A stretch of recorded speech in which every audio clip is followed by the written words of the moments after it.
Bonjour à tous et bienvenue pour notre matinale. Je vous invite ce matin à lire la suite des béatitudes dans Matthieu chapitre 5 et verset 13 à 6. Un passage relativement connu que nous avons entendu, que nous entendons, que nous entendrons encore, mais qui est l'ossature de la vie chrétienne sur laquelle nous devons fonder notre foi. Vous êtes le sel de la terre, mais si le sel perd sa saveur, avec quoi la lui rendra-t-on? Il n'est plus bon qu'à être jeté dehors et foulé aux pieds par tous les hommes. Vous êtes la lumière du monde. Une ville située sur une montagne ne peut pas être cachée. On n'allume pas une lampe pour la mettre sous le boisseau. Mais on la met sous un support et elle éclaire tous ceux qui sont dans la maison. Que votre lumière luise aussi devant les hommes, afin qu'ils voient vos bonnes œuvres et qu'ils glorifient votre Père qui est dans les cieux. Voilà, tout d'abord s'arrêter sur vous êtes. Donc nous voyons que l'auteur ici, Matthieu, emploie un présent. Il ne dit pas vous serez ou vous étiez. Non, il n'emploie pas un futur, mais il emploie ce présent pour nous dire du moment que vous êtes unis à Christ, du moment que vous avez accepté le Christ dans votre vie, donc vous êtes ce sel de la terre. Vous êtes la lumière de la terre. Alors, en fait, c'est vrai que pour nous, ça peut paraître être fou, parce que souvent, on ne se sent pas à l'auteur et pas capable. Mais Paul dira à l'épître aux Philippiens, Philippiens 2,13, qui donne à chacun de ses enfants le vouloir et le faire. C'est-à-dire, il nous invite à entrer et à se laisser façonner par l'Esprit pour que nous soyons vraiment ce sel et cette terre.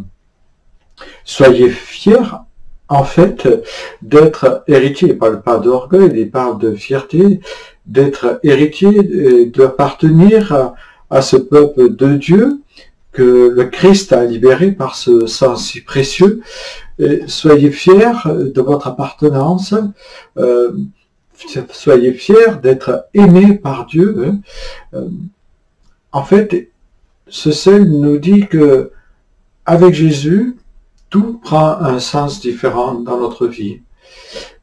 Et il nous montre l'importance du témoignage.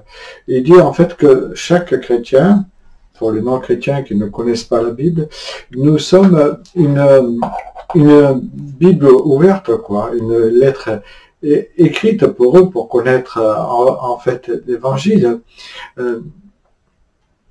Et on sait que, par exemple, la vie est beaucoup plus forte que n'importe quelle parole que nous pourrons dire à notre prochain. La vie est beaucoup plus forte. C'est la plus belle des prédications, on peut dire. Donc, il nous invite à avoir du goût. Il nous dit que, en tant que chrétiens, nous avons de la saveur. Et cette saveur, c'est le Christ qui la dépose dans notre cœur, qui la dépose en nous, si nous le laissons façonner par lui. Il ne met aucune condition à cela. C'est par la grâce, en fait, qu'on devient sel de la terre, qu'on devient lumière du monde.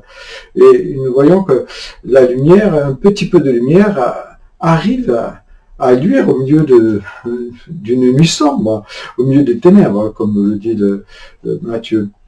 Mais c'est pour nous inviter aussi à ce que le monde voit et entende nous bonnes œuvres. Ces œuvres que Dieu a préparées d'avance, c'est la différence avec les œuvres de la chair que nous pouvons faire, comme 1 Corinthiens 13 nous parle des œuvres de la chair.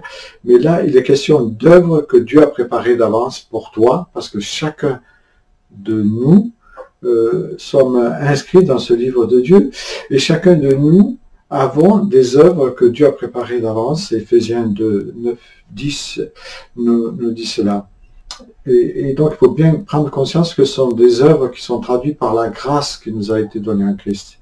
Le Christ invite ceux qui l'écoutent, ceux d'hier qui l'ont écouté, qui ont écouté ce sermon sur la montagne, comme ceux d'aujourd'hui, hein, en fait toi et moi, il t'invite à prendre conscience que tu es le sel de la terre, que tu es la lumière du monde. Et on peut traduire par sel, peuple de Dieu. Tu es et tu fais partie du peuple de Dieu. En l'occurrence, tu es l'Église du Christ. Chaque chrétien fait partie de l'Église. L'Église au sens comme l'entend Dieu. Paul dira que Christ a donné sa vie pour l'Église, c'est-à-dire pour le corps, l'ensemble d'hommes et de femmes qui l'ont accepté comme Seigneur et Sauveur. Mais quelle est la place de l'Église dans ta vie? Quelle est la place de ce corps de Christ? Est-ce que tu es né solitaire ou est-ce que tu es né solitaire? C'est là la grande différence. Est-ce que tu aimes vivre cette communion fraternelle à laquelle Dieu nous appelle et qui n'est pas simple, ou est-ce que tu préfères ne pas la vivre et rester chez toi à regarder ou à écouter des cultes sur Internet? Ça, c'est une question qui se pose à chacun de nous. Mais quel rôle joues-tu et quelle place as-tu, mais quel rôle joues-tu dans l'Église? Est-ce que tu es acteur ou est-ce que tu es spectateur? Tu vas que pour recevoir ou acteur pour donner? C'est là la grande différence. Quel est le rôle et quel rôle es-tu appelé à jouer dans l'Église parce que tu as des dons que Dieu t'a donnés? Tout le monde a des dons. Et quelle place tu as dans l'Église? Est-ce que tu construis l'Église? Est-ce que tu mets une pierre à l'édifice?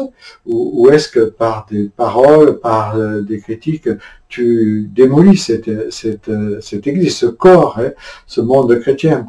Alors, si tu n'es pas investi, comment peux-tu l'être? C'est une question que tu peux poser à Dieu. Seigneur, donne-moi de comprendre comment je dois m'investir dans ce corps dont tu es la tête.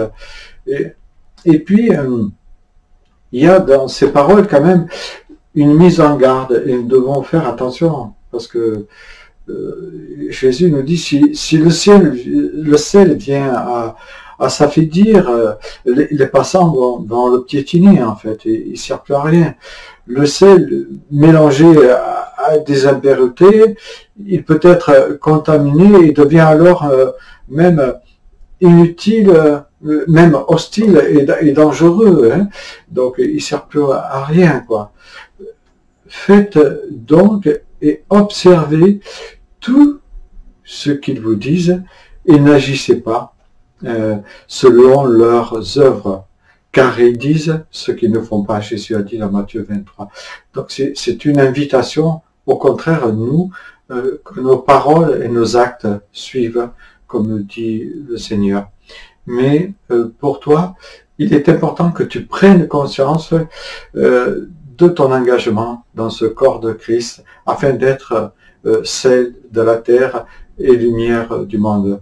Si tu ne l'es pas, alors je t'invite justement à demander ce matin au Seigneur qui te donne la force de trouver ta place au sein du corps pour pouvoir témoigner avec lui avec force et puissance que le Christ est mort mais qu'il est ressuscité et qu'il va bientôt revenir. Je te souhaite une bonne journée en Christ, notre Sauveur